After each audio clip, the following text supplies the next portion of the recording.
Okay, അപ്പം നമ്മുടെ visual ഇതാണ്. അപ്പോൾ എന്ത് ചെയ്യാം, ഈ കാണുന്നതാണ് നമ്മുടെ ഡാർട്ട് ബോർഡ്, ഈ കാണുന്നതാണ് നമ്മുടെ ഡാർട്ട്, ഈ കാണുന്നതാണ് നമ്മുടെ ബുൾസൈ. അപ്പോൾ നമ്മൾ ലാസ്റ്റ് പറഞ്ഞു വെച്ചിട്ട് നമ്മൾ ഒരു ഡാർട്ട് എടുത്ത് നമ്മുടെ ഡാർട്ട് ബോർഡിൽ എറിഞ്ഞാൽ ആ ഡാർട്ട് വന്ന് ഈ ബുൾസൈൽ കൊണ്ട് എന്ന് പറയണമെങ്കിൽ അതിന്റെ ബേസിക് കണ്ടീഷൻ എന്താ? വളരെ സിമ്പിൾ അല്ലേ? ആ ഡാർട്ട് ഈ കാണുന്ന റെഡ് റീജിയന്റെ അകത്ത് എവിടെയെങ്കിലും കൊണ്ടാൽ മതി. ആന്നേ, അങ്ങനെ ആന്നേ നമുക്കത് ബുൾസൈൽ വന്നാൽ ഹിറ്റ് ചെയ്തെന്ന് പറയാവേ. പക്ഷെ നമ്മൾ ലാസ്റ്റ് ഒരു കാര്യം പറഞ്ഞു, ഈ ഡാർട്ട് വന്ന് ഈ കാണുന്ന ബോർഡറിൽ ഹിറ്റ് ചെയ്താലോ എന്ന്. മനസ്സിലായി? അകത്തല്ല, പകരം ഈ ബോർഡറിലാണ് ഹിറ്റ് ചെയ്യുന്നതെങ്കിലോ? ബോർഡറിലാണ് ഹിറ്റ് ചെയ്യുന്നതെങ്കിലും നമുക്ക് എന്ത് പറയാൻ പറ്റുമെന്നറിയോ? നമ്മുടെ ഡാർട്ട് ബുൾസൈ കൊണ്ടിട്ടുണ്ടെന്ന് പറയാം. അതിന്റെ കാര്യം എന്താണെന്നറിയോ? ബോർഡറിലാണ് ഹിറ്റ് ചെയ്തെങ്കിൽ നമ്മുടെ ഡാർട്ടിന്റെ ടിപ്പിന്റെ ഏരിയയുടെ അറ്റ്ലീസ്റ്റ് കുറച്ച് ഭാഗമെങ്കിലും നമ്മുടെ ബുൾസൈക്കകത്തും കുറച്ച് ഭാഗം നമ്മുടെ ബുൾസൈക്ക് വെളിയിലുമായിരിക്കും. അങ്ങനെ അറ്റ്ലീസ്റ്റ് കുറച്ച് ഭാഗമെങ്കിലും ഡാർട്ടിന്റെ ടിപ്പിന്റെ ഏരിയ ബുൾസൈക്ക് അകത്തുണ്ട് എങ്കിൽ നമുക്ക് അവനെ ബുൾസൈയിൽ ഹിറ്റ് ചെയ്തെന്ന് പറയാം. അതായത് അറ്റ്ലീസ്റ്റ് ഡാർട്ടിന്റെ ടിപ്പിന്റെ ഏരിയയുടെ 1% എങ്കിലും നമ്മുടെ ബുൾസൈക്കകത്ത് കൊണ്ടിട്ടുണ്ടെങ്കിൽ നമുക്ക് അവനെ ആക്ച്വലി ബുൾസൈയിൽ ഹിറ്റ് ചെയ്തെന്ന് പറയാം. ഓക്കെ, നമുക്ക് ഈ ഒരു എക്സാമ്പിൾ വെച്ച് കാണിച്ചു തരാം. ഇതാണല്ലോ നമ്മുടെ ഡാർട്ട്. നമുക്ക് എന്ത് ചെയ്യാം? നമ്മുടെ ഡാർട്ട് എറിഞ്ഞത് വന്നതാ ഈ ബോർഡറിൽ കൊണ്ടെന്ന് പറയാം. ഈ ബോർഡറിൽ കൊണ്ടതിന്റെ കണ്ടീഷൻ എന്താണെന്ന് വെച്ചാൽ 50% ഡാർട്ടിന്റെ ടിപ്പിന്റെ ഏരിയ ബുൾസൈക്ക് അകത്തും ബാക്കി 50% ഡാർട്ടിന്റെ ടിപ്പിന്റെ ഏരിയ ബുൾസൈക്ക് വെളിയിലും കൊണ്ട്. കണ്ടില്ലേ? ഓക്കെ, 50% ഡാർട്ടിന്റെ ടിപ്പിന്റെ ഏരിയ ബുൾസൈക്ക് അകത്തും ബാക്കി 50% ഡാർട്ടിന്റെ ടിപ്പിന്റെ ഏരിയ ബുൾസൈക്ക് വെളിയിലും. അത് അണ്ടർ വിഷ്വലി കാണണമെങ്കിൽ ഇതാണ്ട് നോക്ക്. കണ്ടോ? 50% ഡാർട്ടിന്റെ ടിപ്പിന്റെ ഏരിയ നമ്മുടെ ബുൾസൈക്ക് വെളിയിലും 50% ഡാർട്ടിന്റെ ടിപ്പിന്റെ ഏരിയ ബുൾസൈക്ക് അകത്തോ കൊണ്ടേക്കുന്നത്. സോ ഈ കേസിൽ നമുക്ക് ക്ലിയർ ആയിട്ടും പറയാൻ പറ്റും നമ്മുടെ ഡാർട്ട് ബുൾസൈ കൊണ്ടിട്ടുണ്ട്, കാരണം 50% അകത്താണ്. ഇനി ഞാൻ വേറൊരു കണ്ടീഷൻ കാണിച്ചു തരാം. ഇതില് നമ്മുടെ ഡാർട്ടിന്റെ ടിപ്പിന്റെ ഏരിയയുടെ 99% വന്ന് ബുൾസൈ കൊണ്ടിട്ടുണ്ട്. മനസ്സിലായി? ആകെപ്പാടെ ഒരേ ഒരു പെർസെൻറ്റേജ് മാത്രമാണ് വെളിയിൽ. അതായത് നിങ്ങൾ അണ്ടർ വിഷ്വൽ നോക്ക്, കണ്ടില്ലേ? അണ്ടർ വിഷ്വൽ നോക്കിയാൽ കണ്ടില്ലേ? ഡാർട്ടിന്റെ ടിപ്പിന്റെ ഏരിയയുടെ 99% ഏരിയ എവിടെ കൊണ്ടു? നമ്മുടെ ബുൾസൈക്കകത്ത് കൊണ്ടു. ആകെപ്പാടെ ഒരേ ഒരു പെർസെൻറ്റേജ് ഏരിയ മാത്രമേ വെളിയിൽ കൊണ്ടുള്ളൂ. കണ്ടില്ലേ? നിങ്ങൾക്ക് ഈ വിഷ്വലിൽ തന്നെ കാണാൻ പറ്റുന്നുണ്ടല്ലോ. 99% ഏരിയ അകത്ത് തന്നെ നോക്ക്, കണ്ടില്ലേ?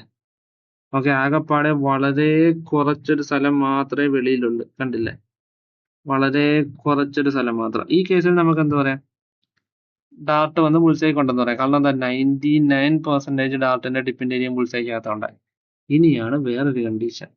അതായത് 99% ഡാർട്ടിന്റെ ടിപ്പിന്റെ ഏരിയ ബുൾസൈക്ക് വെളിയിലാണ് കൊണ്ട്.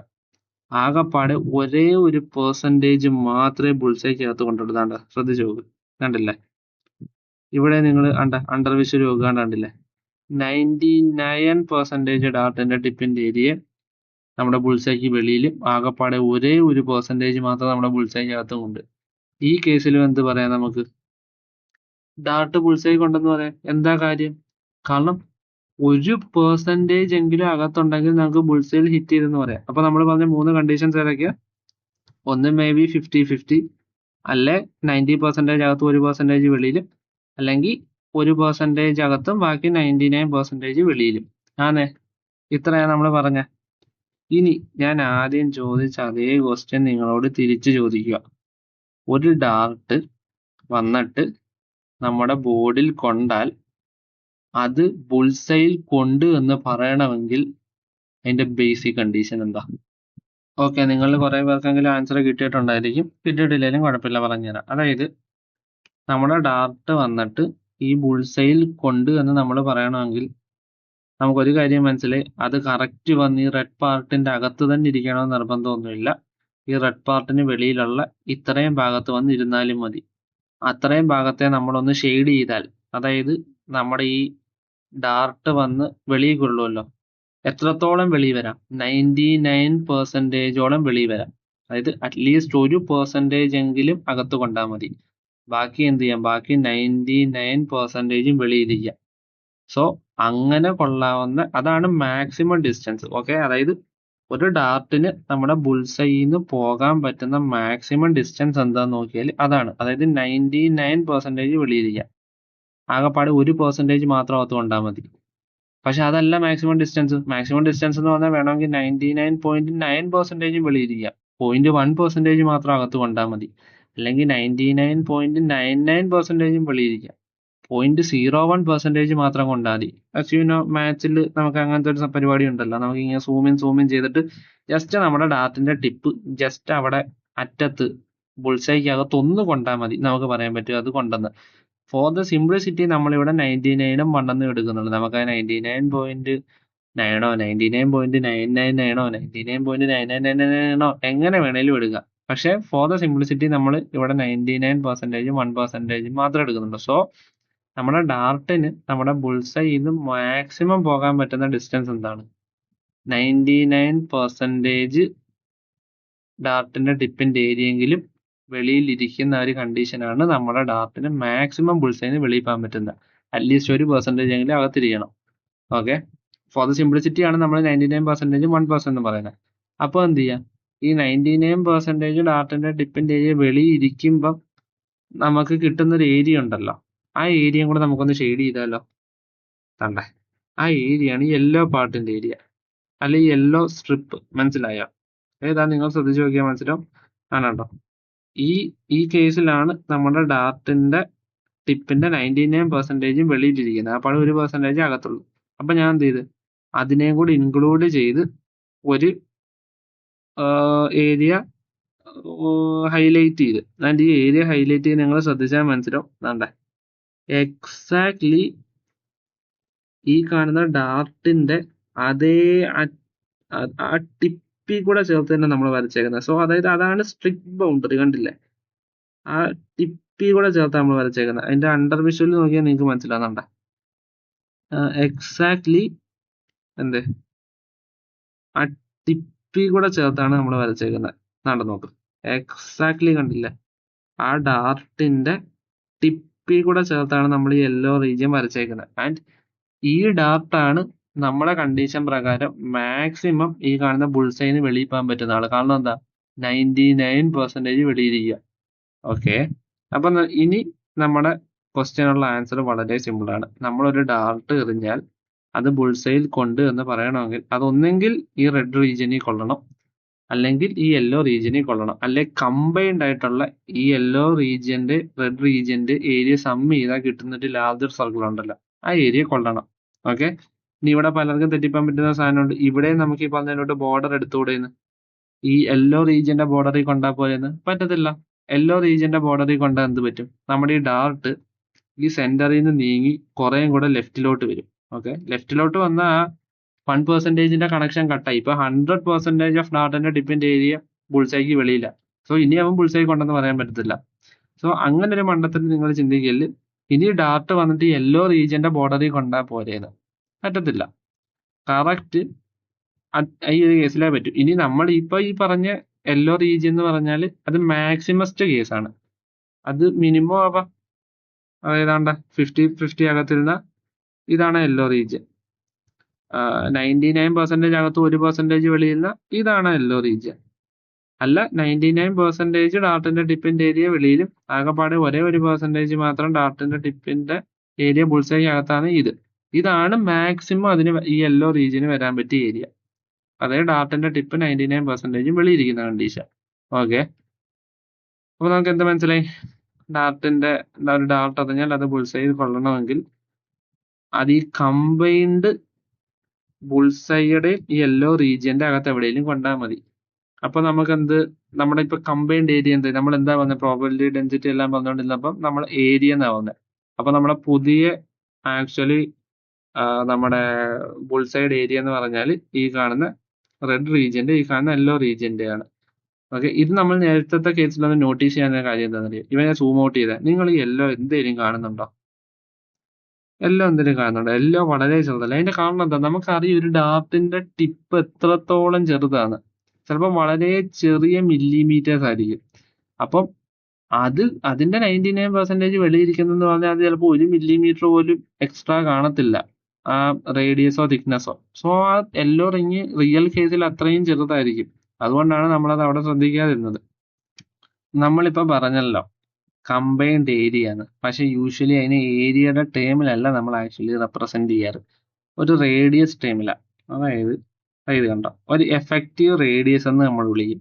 എഫക്റ്റീവ് റേഡിയസ് എന്താണെന്ന് ചോദിച്ചാൽ നമ്മുടെ ഡാർട്ടിന്റെ ടിപ്പ് ഉണ്ടല്ലോ, അത് യൂഷ്വലി ഒരു സർക്കുലർ ഷേപ്പ് ആയിരിക്കുമല്ലോ, അതിന്റെ റേഡിയസ് പ്ലസ് നമ്മുടെ ഈ കാണുന്ന ബുൾസൈഡ് റേഡിയസ്. ഓക്കെ, അതാണ് നമ്മുടെ എഫക്റ്റീവ് മാക്സിമം റേഡിയസ്. ഇത് രണ്ടും കൂടെ ആഡ് ചെയ്താൽ നമുക്ക് കിട്ടും.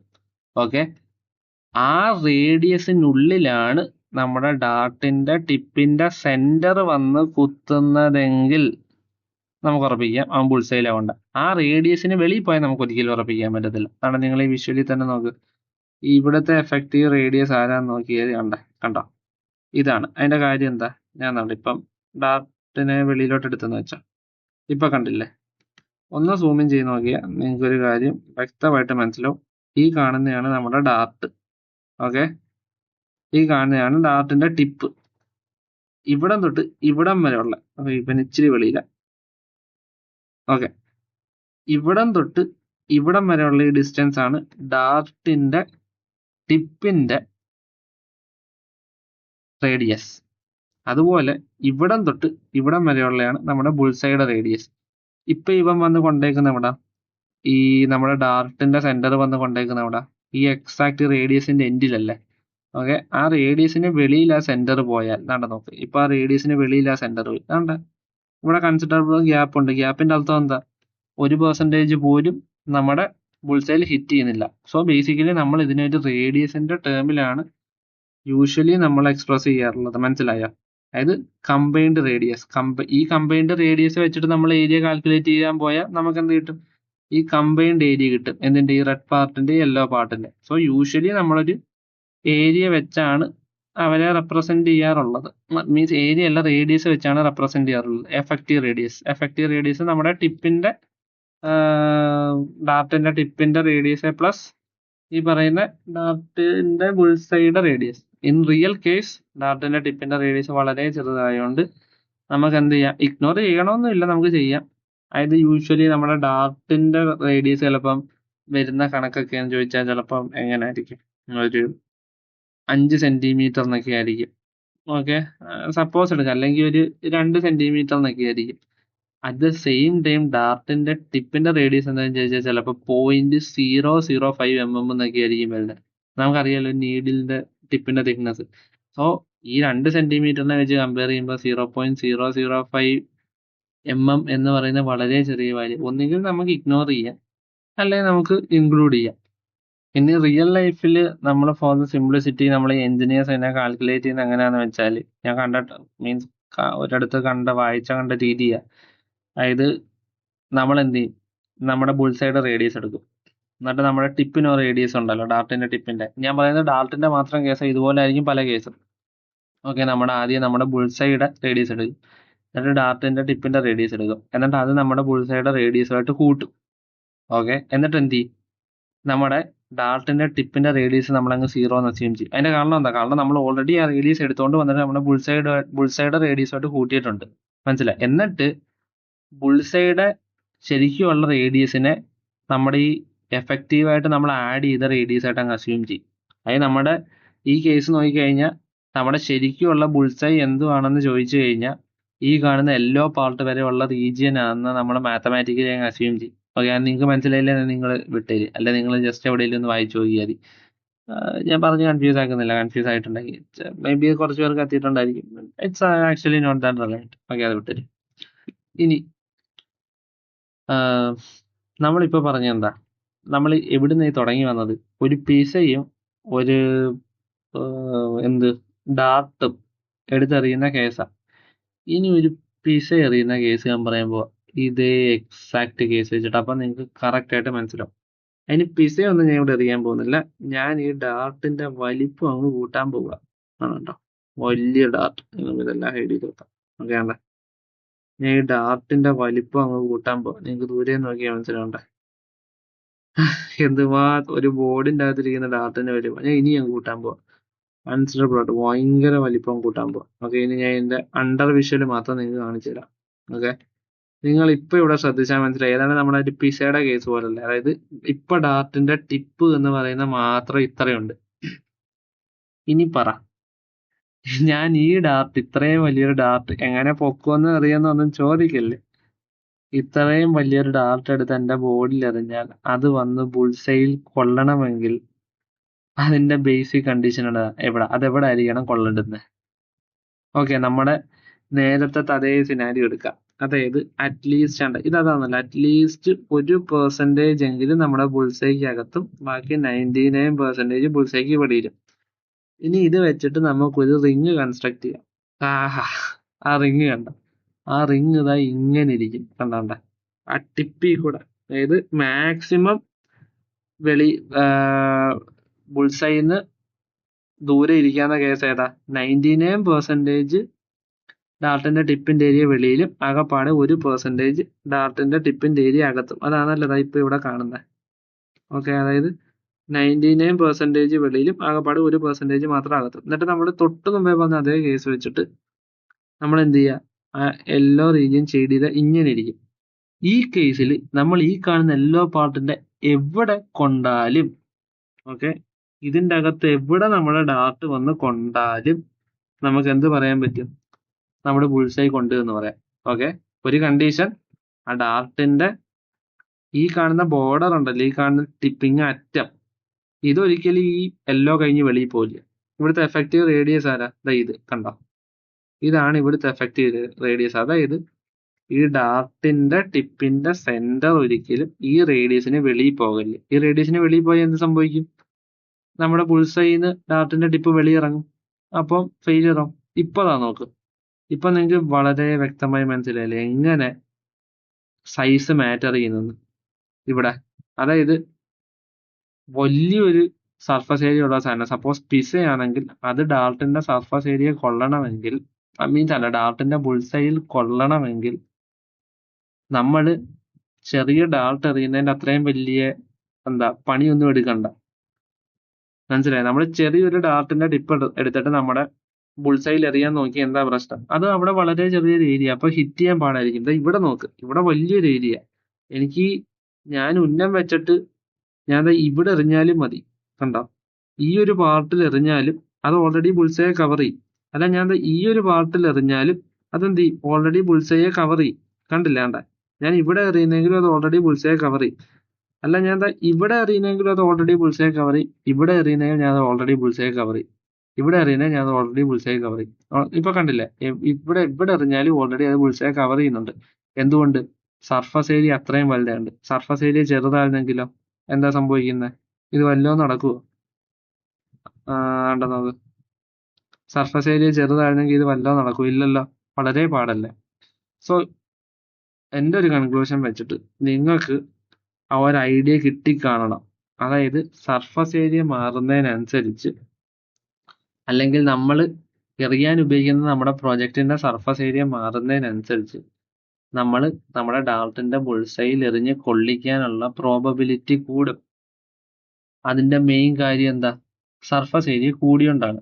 സോ ഇൻ എഫക്റ്റ് എനിക്ക് നിങ്ങളോട് പറയാനുള്ളത്, ഒന്നെങ്കിൽ നമ്മുടെ ഡാർട്ട് ബോർഡിന്റെ ബുൾസൈയുടെ സർഫസ് ഏരിയ കൂടുക. ഓക്കെ, നമുക്ക് ബുൾസൈൽ കൊള്ളിക്കണമെങ്കിൽ എന്നുള്ള കേസ് മാത്രമാണ് ഞാൻ പറയുന്നത്. ഓക്കെ, ബുൾസൈൽ കൊള്ളിക്കണമെങ്കിൽ ഒന്നെങ്കിൽ നമ്മൾ വലിയൊരു ഡാർട്ട് ബോർഡ് എടുക്കുക. അപ്പോൾ എന്ത് പറ്റും, ഒബ്വിയസ്ലി നടക്കാത്ത ബുൾസൈയുടെ സൈസ് കൂടും. അപ്പൊ നമുക്ക് ബുൾസൈൽ എറിയാൻ എളുപ്പമായിരിക്കും. അത് പറ്റിയില്ലെങ്കിൽ നമ്മൾ എറിയുന്ന സാധനത്തിന്റെ വലിപ്പം കൂട്ടുക. മനസ്സിലായി, അതായത് ഇത് രണ്ടും ഇവിടെ മീൻ ചെയ്യുന്നത് എന്താണെന്നറിയാം, സർഫസ് ഏരിയ കൂട്ടുക. ഒന്നെങ്കിൽ നമ്മൾ എറിയാൻ ഉദ്ദേശിക്കുന്ന ഡാർട്ടിന്റെ ബുൾസൈയുടെ സർഫസ് ഏരിയ കൂട്ടുക, അല്ലെങ്കിൽ നമ്മൾ എറിയാൻ ഉപയോഗിക്കുന്ന പ്രൊജക്ടൈലിന്റെ സർഫസ് ഏരിയ കൂട്ടുക. ഇതിൽ രണ്ടിലേതെങ്കിലും ഒന്ന് കൂട്ടിയാൽ നിങ്ങൾക്ക് ബുൾസൈയിൽ എറിഞ്ഞ് കൊള്ളിക്കാം. there is a high chance, അല്ലെ high probability that if you take a bigger dartboard and throw a small dart, or if you take a small dartboard and throw a very big projectile, there is a high probability that you will hit the bullseye. ഞാൻ പറഞ്ഞത് എന്താണെന്ന് വെച്ചാൽ, നിങ്ങൾ ഒരു വലിയ Dart board എടുത്തിട്ട് ചെറിയൊരു projectile എറിഞ്ഞാലോ, അല്ലെങ്കിൽ അത്യാവശ്യം കുഴപ്പമില്ലാത്ത ചെറിയൊരു ഡാർട്ട് ബോർഡ് എടുത്തിട്ട് വളരെ വലിയൊരു പ്രൊജക്റ്റിൽ, അതായത് എറിയുന്ന സാധനം എടുത്തെറിഞ്ഞാലോ നിങ്ങൾ ആ ബുൾസൈയിൽ കൊള്ളാനുള്ള സാധ്യത വളരെ കൂടുതലാണ്. അതായത് നിങ്ങളൊന്ന് ആലോചിച്ച് നോക്കൂ, ഒരു കൊയിൻ സൈസിൽ ഇരിക്കുന്ന ഡാർട്ട് ബോർഡിന്റെ അകത്തോടെ ഒരു പിസ എടുത്തെറിഞ്ഞാൽ അത് ബുൾസൈ അല്ല, ആ കാണുന്ന ഡാർട്ട് ബോർഡിന്റെ സർവത്ര ഭാഗത്തും കൊണ്ടിരിക്കും. മനസ്സിലായോ? അതാണ് മെയിൻ വ്യത്യാസം. അതായത് സർഫസ് ഏരിയ കൂടിയാൽ മതി. ഓക്കെ, സർഫസ് ഏരിയ കൂടിയാൽ ആ പ്രോബബിലിറ്റി ഡെൻസിറ്റി ഒബ്വിയസ്ലി അവിടെ കൂടും.